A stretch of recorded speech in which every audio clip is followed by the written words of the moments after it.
Example number 3 with problem solving. It says the sum of squares of 3 consecutive positive integers 194. Find the integers. So what we have is we have 3 positive numbers. So let's say the first number is our unknown. We don't know what it is, would be x. Our second number, it says in the question they need to be consecutive positive integers. So the next number after x would be 1 more than x, would be an x plus 1. And the third number would be 1 more than the last number. So I would have to add 2 to my x. Okay, so these represent our 3 integers, x, x plus 1, and an x plus 2.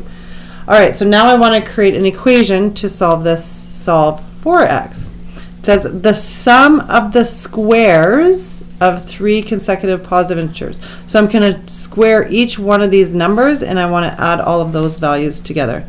So I'm going to take an x squared plus an x plus 1 squared plus an x plus 2 squared, and all of that has to equal 194. So here's our quadratic equation. I'm now going to expand it all out, make our equation equal to 0, look to factor to solve. So I have an x squared. Remember to expand this, right? We square our first term.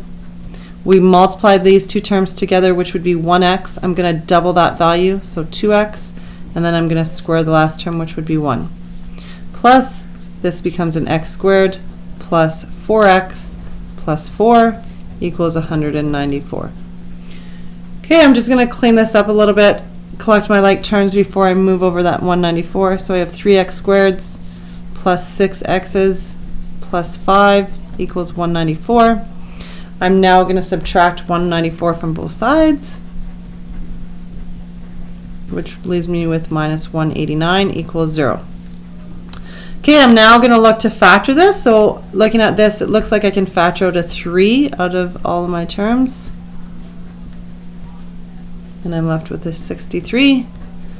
So factors of 63, when I subtract them, I'm going to get a positive 2. Well, that would be a positive 9 and a negative 7. So my solutions are x equals negative 9 and a positive 7. All right, so again, you're going to look at your answers, figure out, back to the question, figure out, do I keep both of these answers? Do I discard them? What do I want to do with them? Okay, so I'm going to go back, and in the question it says positive integers, right? So I would discard the negative 9 because negative would be a negative integer. So what are my numbers? The integers are x would be 7. 7 plus 1 would be 8, and 7 plus 2 would be 9. So the integers would be 7, 8, and 9.